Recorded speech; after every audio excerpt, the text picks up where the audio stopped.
SLAYsmr channel where every week I whisper about a different horror movie that I love. This week we're going to do something just a little bit different, and I'll get to that in a bit.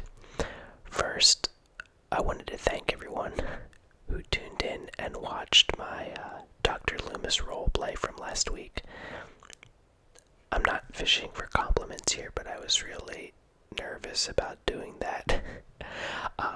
Roleplay is not my area of expertise with ASMR, but I thought that would be a fun Halloween treat for everyone, and folks seem to have responded really well to it, so thank you for watching it and being interested in it. I think the funnest thing about that for me was feeling like I was adding a little something to the Halloween mythos. Not officially, of course, because I'm not associated with Trancas International Pictures or Blumhouse or Universal, but it was fun to, I guess, do a little bit of fan fiction. This idea of portraying Dr. Loomis on the day he realizes Michael Myers as a young boy is evil. I had a lot of fun with it, so thank you for tuning in. Maybe we'll do some more of those in the future. We'll see. My friend Matt, who is a listener of the Losers Club and Halloweenies podcast and watches this channel, he was joking that I should do a different SLAYsmr as Loomis for each of the movies, and the character would progress the way he does in the film. So by the time you're getting to Halloween 5, he's just this raving maniac with all these scars, and yeah, maybe we'll do something like that in the future. We'll have to see.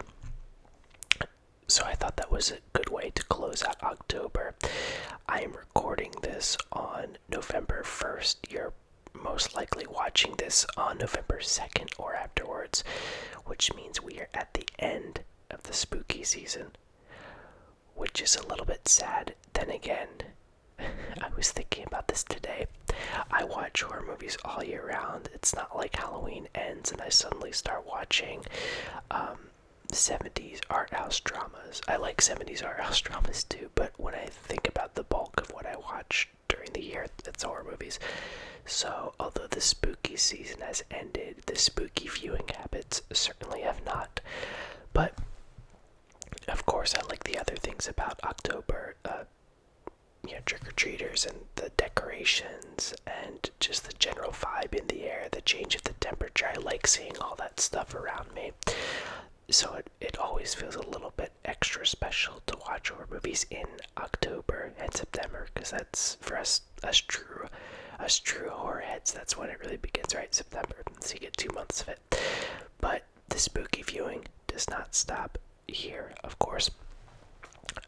I will say the videos that I made in October were very specifically geared toward October.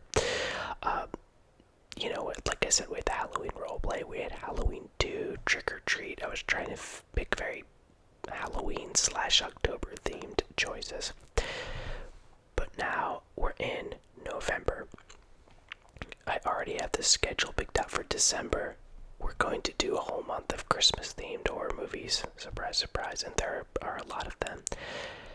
I was worried that I'll get through all of them this year, but I don't think that's the case. There are actually quite a few Christmas horror movies that I love, so I've got December planned out. But when we got to November, I realized I didn't have anything specific. I know on Shudder, Joe Bob Briggs did his whole Dinners of Death throughout November, so films that had to deal with either cannibalism or scenes where dinners went horribly wrong. Primarily the Texas Chainsaw Massacre, of course, but we've already done the Texas Chainsaw Massacre. So I was trying to think of Thanksgiving themed horror movies, and there really aren't. I know there's Thanksgiving, which is a series about that killer turkey. It looks like this really cheap killer turkey puppet, but it's purposely campy, which is not really my kind of horror movie. I know there's the fake trailer for the film Thanksgiving that was attached to the film Grindhouse a long time ago, and I heard they were maybe going to make a full-length version of that, but I don't think they ever did. So yeah, when it comes to Thanksgiving, there are surprising few options for horror movies. Let me know if I'm mistaken in the comments if you know any Thanksgiving horror movies outside of the ones I just mentioned. I'm game, let me know. But that comments section actually brings me to what we will be doing in November.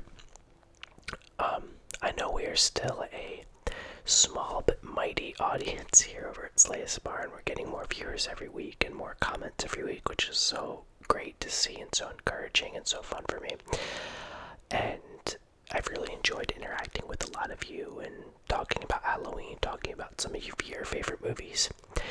And something I always say every week is, if there's a specific film you want me to cover, please let me know in the comments and I'll make it happen. So I think that's what we're going to do for November. I got my first request, and we'll get to that in a second. But if you all submit the request, I will honor them and I will talk about the movies that you want to hear about. Now, a caveat, I can't guarantee I'll like them, right? For instance, if you want to hear about a horror movie that I've never seen and I watch it and I'm not into it, I'll still totally do the SLAYsmr about it, but I don't want to guarantee any opinions.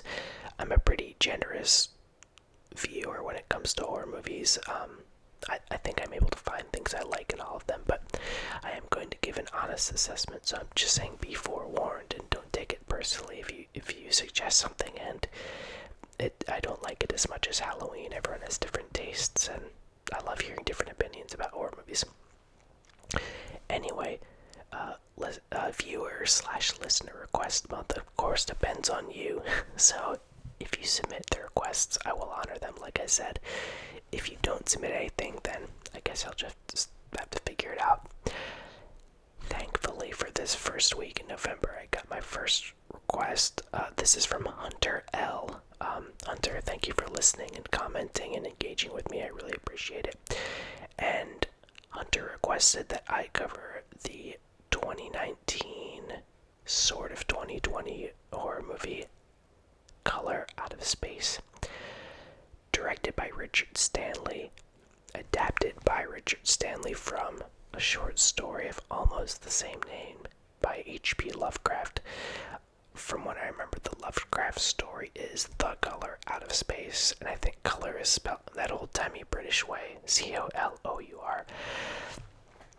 It came out in 2019 on the festival circuit. I actually heard about this film when I was at Fantastic Fest in Austin last year, which feels like such a wonderful and nostalgic memory right now, because obviously Fantastic Fest did not happen in person this year, and I really miss going to film festivals, especially Fantastic Fest. I always had a great time at that the few times I went.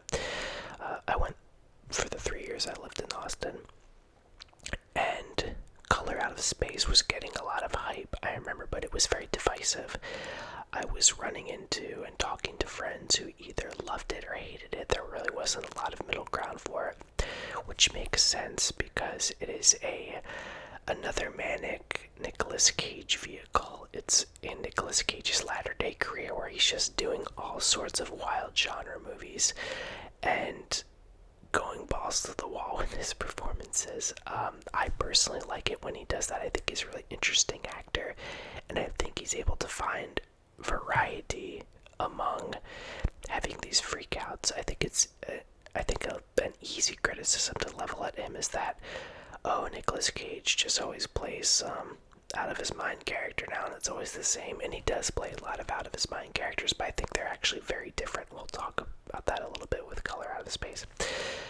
So yeah, I was hearing a lot about this movie, especially because people were comparing it to Mandy, which also played at Fantastic Fest, I think the year or 2 years ahead of that. And I actually think Color Out of Space and Mandy are very different movies. Yes, they are both intense genre films that feature Nicolas Cage as the lead, kind of becoming unhinged, but I think they're super different in terms of tone and pace and just what they're about in general. So yeah, I heard a lot about this film. I unfortunately didn't get to see it at Fantastic Fest. I had to cover other movies, but I was really happy when it came to Shudder this year, because I had heard a lot about it. I was excited to watch it. So yeah, I think it got more of a wide release in 2020, especially with this exclusive release on Shudder, which is where I watched it. And Hunter, that was a good request because I had actually watched that on my own not too long before you asked for it, so I feel like it synced up really nicely. So that's a lot of preamble. I know I ramble a lot. Maybe you're asleep by now because I haven't even gotten to the movie yet, but that's what we're gonna do for the next little bit stretch of time, is talk about Color Out of Space.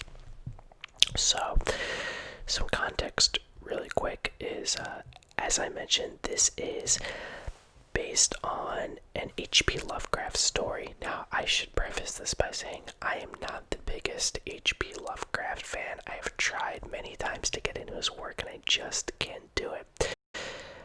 The reason I would like to get into his work is because so many artists who I love are influenced by him. Stuart Gordon had a long stretch of films that were essentially Lovecraft adaptations as viewed through his psychotic body horror lens. A lot of Stephen King's horror comes from Lovecraft, or is inspired by Lovecraft. This idea of cosmic horror, beings and gods and entities that come from far beyond the stars and essentially can make people go mad just by their mere presence alone, which does happen in this movie. I really like In the Mouth of Madness, which is inspired by Lovecraft. I think Clive Barker is regularly inspired by Lovecraft. I like the film Underwater, which is inspired by Lovecraft. So all of that is to say, I love a lot of the work that owes to his traditions, and I like a lot of the adaptations of his work.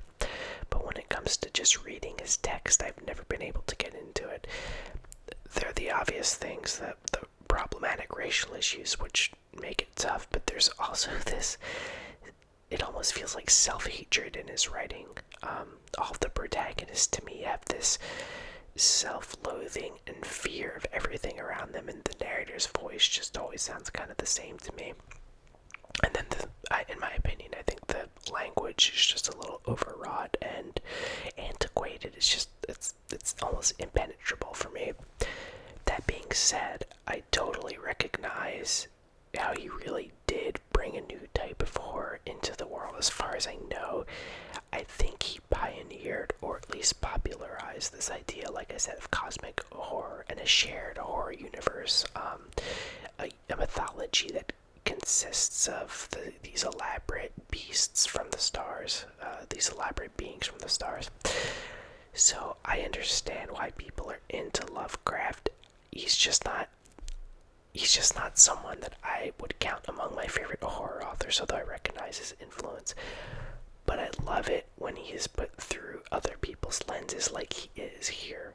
Richard Stanley, the writer and director of Color Out of Space. A little background on Richard Stanley. I, like many, knew him from almost directing the failed Island of Dr. Moreau that came out, I think, in 96, I want to say. I could be wrong in the year.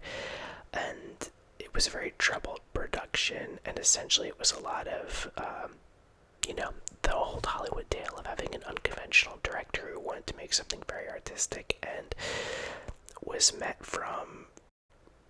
by resistance on all fronts. There's a really good documentary about his struggles with making the Island, Dr. Moreau and Island all fell apart, and I saw that a few years ago, and I felt really bad for him watching that. You could tell this was a guy who had a lot to say, definitely a little eccentric, but who had a really distinct, singular type of vision, and it essentially got squashed because he wasn't able to bring this blockbuster movie that ended up being a flop to completion because of forces that were out of his control. So from the get-go, I really like that we have another Richard Stanley movie in the world, and that from what I can tell, he was able to present his vision completely undistilled and uncompromised. This is truly a horror movie that feels unlike any other horror movie out there, even Lovecraft adaptations. I believe it was Elijah Wood's studio who actually produced it and gave Richard Stanley carte blanche to do what he wants. I think with a director like that, they have to be able to do what they want in order for it to be successful. And I know that is not necessarily going to make him a good match for every movie studio or every movie out there, but in this case I think it certainly was. Elijah Wood, from what I understand, has a true affinity and knowledge and appreciation for obscure kind of genre movies. So the plot of Color Out of Space is essentially really simple. It's this family, the Gardners, where Nicolas Cage is the father. They have this farm, an alpaca farm, somewhat rural in, oh gosh, I should say too, for the listener viewer request month, these are, chances are they're not going to be movies I've watched a bunch of times, so if I get any plot details or facts wrong, I apologize. This isn't like Halloween or Texas Chainsaw or Nightbreed or Creature from the Black Lagoon, where I've watched it, dozens and dozens of times. This is going off of one watch from a few weeks ago. Anyway, I think they're somewhere in New England, probably Massachusetts, right? Arkham, I think that's where all of H.P. Lovecraft's stuff takes place. They have this farm, and a meteor crashes in it. And from there, the meteor does really horrible things to the land and the people and creatures inhabiting the land. And something that really struck me watching this was, it's funny, we always talk about the hero's journey, right? And that every narrative somehow falls into the hero's journey. And I'm not sure if that's quite so true with a film and a story like Color Out of Space, because it might seem like there's a quest element to it, but I actually don't think there is. I think what happens in most Lovecraft stories or adaptations that I've seen is that this force from another world invades the sphere of a small group of humans. It drives them mad or physically alters them or both, and the rest of the movie is them just kind of trying to deal with it, but we don't really get them trying to stop it necessarily. There are ways they're able to fight back, but it's not like Lord of the Rings or Star Wars or something where they have the objective and they're going after it. It's really just watching people in the moment trying to cope with something that is impossible to cope with. And so for me, although that doesn't necessarily always make it the most narratively satisfying, it does make it very narratively interesting, because that's not how most movies are done. It's not how most stories are done. You're essentially watching this family, once this meteor starts to take its course, you're just watching them fall apart and have to deal with it. And I'm along for the ride. I'm kind of hypnotized by the effects in this movie. Pertaining to the title, of course, A Color Out of Space, the meteor is accompanied with this purplish, magenta kind of light that radiates and mutates and destroys everything. Not too dissimilar from the light behind me. I was actually thinking that as I sat down. And so the movie just becomes this whirl. It's funny because it is a little bit of a slow burn. The meteor doesn't start having its effects right away. It takes a little while for it to get going, and it's over a long period of time. So I would say the first third of the movie, Stanley is really just establishing Gardner and his family, their dynamic.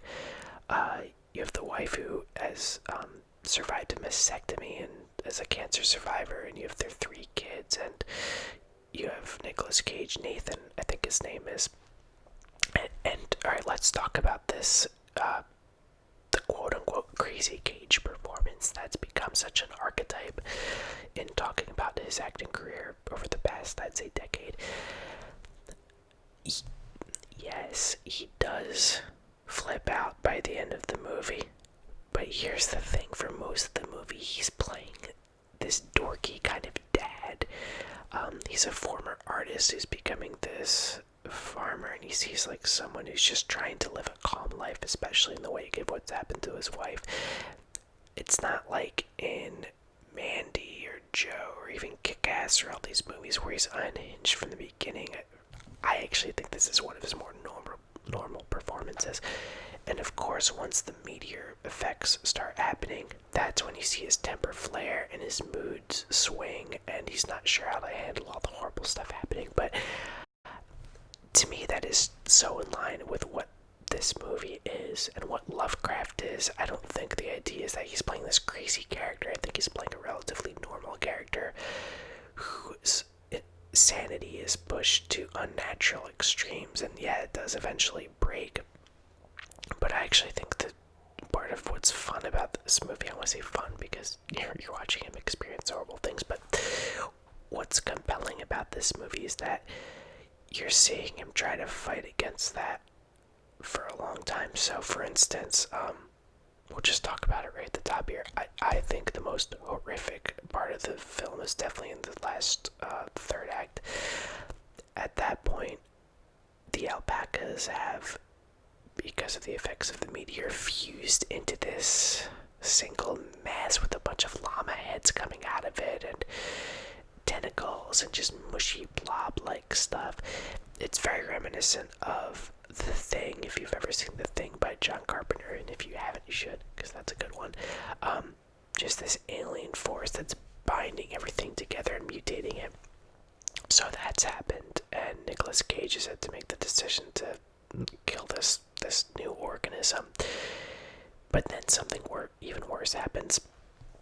The color out of space, the force from this meteor, it flashes and it actually fuses together the mom and the littlest kid to where their backs are connected and they can't survive in the sunlight, and they're just generally under a lot of torture and duress.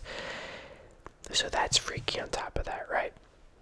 Just seeing this kid fused to his mom is really upsetting, and I think it's done with all practical effects. Richard Stanley has a really good eye for special effects. There is CGI in this movie, obviously all the lighting, the magenta, the purple, a lot of the more explosive flame kind of effects, those all seem to be CGI, but most of the grotesque body horror actually seems to be prosthetics, and I think it's a really good mix of the two art forms. And I wonder if part of that with CGI is because the lighting is so stylized, because we're not dealing with just natural light or darkness, we're dealing with this magenta purplish hue. I always feel like CGI looks a lot better under stylized circumstances and lenses and lighting. And so I think that's why it looks good in this movie and actually blends in really well with the prosthetics. So anyway, the mom and the son, it's already just upsetting because you can see what pain they're in, and then the sun S-U-N, starts to affect them, and that's an added layer on top of it. And then they move them into the house, and what I actually started thinking is that it's almost like this even more disturbing and demonic form of her cancer coming back to haunt her. She's a cancer survivor, so she's had to deal with chemotherapy and a mastectomy and all the sort of troubles and pain that come with that.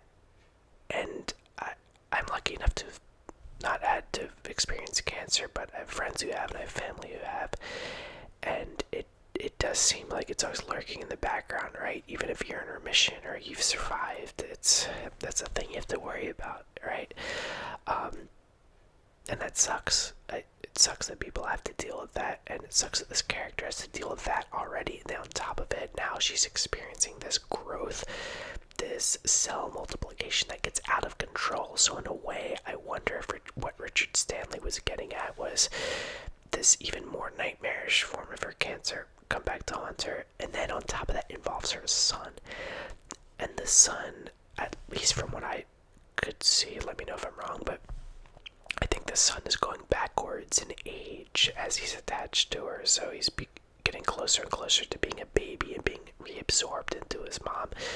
So it's this perverted form of cancer also mixed with this perverted reverse form of childbirth, which those things on their own would be freaky, right? But then combined into this monstrous, gross prosthetic thing, and the fact that it can't be in the sun, and the fact that there's really no hope for them, it is so upsetting.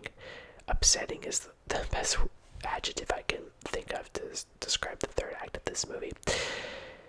So Nicolas Cage takes them to the attic, and yes, you think he's gonna kill them like he does with the llamas. His daughter tells him to do that, and he can't bring himself to do it. So all of that is a really long way of saying that although Nicolas Cage is losing his mind throughout the movie, you see him struggling against it. You see him struggling with his own sanity and how to help his family, because he really can't at that point. And of course, the mom and the son continue to absorb, and they become this whole separate monster that tries to attack the daughter. Nicolas Cage does eventually have to kill it. So I guess I just buy his craziness. For me, it's not fun Nicolas Cage going around and doing action hero-y type of stuff like he is in Mandy.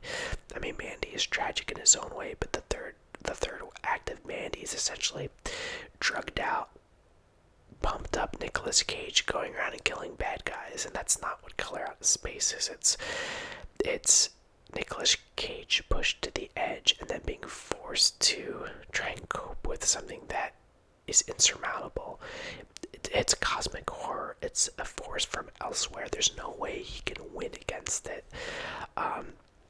His daughter eventually gets out of it. She escapes with a guy who was like a hydrologist, a water measure coming to town. But even then, you see at the end that the effects of this meteor are affecting pretty much everywhere. So it's this larger than life force that I don't think anyone can truly escape. And Nicolas Cage as Nathan is, supposed to be the protector of this family. He's the one who's moved them out there.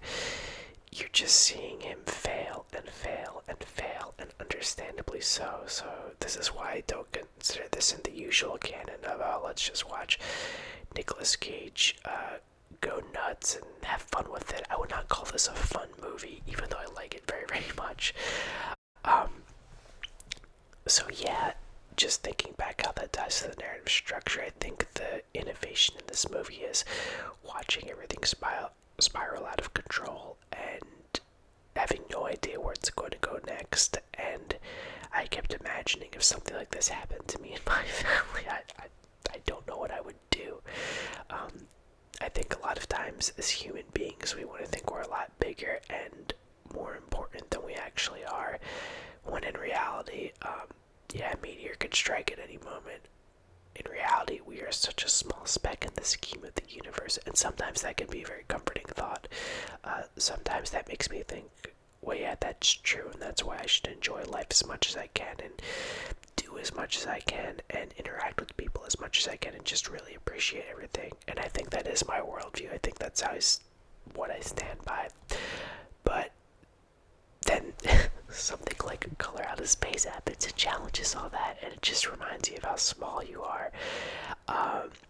So yeah, I think that can either be really affirming or really frightening depending on what day it is. I don't know how I would deal with Lovecraftian horror raining down on me and affecting everything I know and love. So that's Color Out of Space. Like I said, it is on Shudder. I do highly recommend it, although I don't know if it's going to be a horror movie that I watch for years and years and years. I would call Halloween a very comforting horror movie, and I don't know if it's comforting just because of the age I saw it at, or I've just seen it so much that it's become comforting, or because the subject matter is maybe not quite as crippling as Color Out of Space. Michael Myers really scares me, but he doesn't scare me in a he's everywhere and I can't control him or stop him kind of way, in the same way that Color Out of Space does. I don't know if this will be like a go-to every year, but I'm really glad I saw it. Like I said, it's completely unique. It's unlike anything else I've ever seen. It's, as far as Lovecraft adaptations go, it's really up there for me. And I'm just really glad Richard Stanley has made his mark on Hollywood finally. After all these years, he really is I hate to use the word auteur. I think it gets overused so much, but I think maybe he is. I think he sees the world a very specific way. Oh, and I should say too, apparently his love of Lovecraft began when he was younger, because his own mom sadly died of cancer, and during her last years, I think they would read Lovecraft together. So that makes me wonder too about the scene with the mom in this, if he's viewing it as this kind of exaggerated, demented form of cancer. I don't know, I haven't looked up any interviews, maybe he is, but I kept thinking about the body horror in the third act, and if it was supposed to be reflective and an amplification of cancer, because that seems baked into the movie. I haven't read the short story it's based on. I've heard it's actually pretty close in terms of general plotting. Obviously it's updated to the 21st century. I am curious to read it now to see how closely the movie follows the narrative. Maybe this could be my gateway into Lovecraft. We'll see. I've tried many times and it hasn't happened yet, but maybe this will be the one. So that is our first installment of listener/viewer request month. I don't know if all of you watch or if you just listen. Either way, I'm honored. Thank you to Hunter L again for recommending that and asking that I cover it. I hope this was a good episode for you. Anyone else, if you want to hear me cover something specific, like I said, just write it in the comments. DM me on Twitter or Instagram.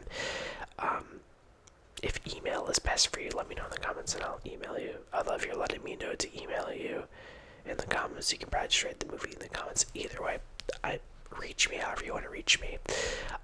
If I'm inundated with too many requests, we'll distribute them throughout the year, but at least for the next 3 episodes, we're going to do listener/viewer requests, so let me know what those are. So, I'll see you next week. I don't know what the movie's gonna be yet, that's up to you. And until then, stay safe,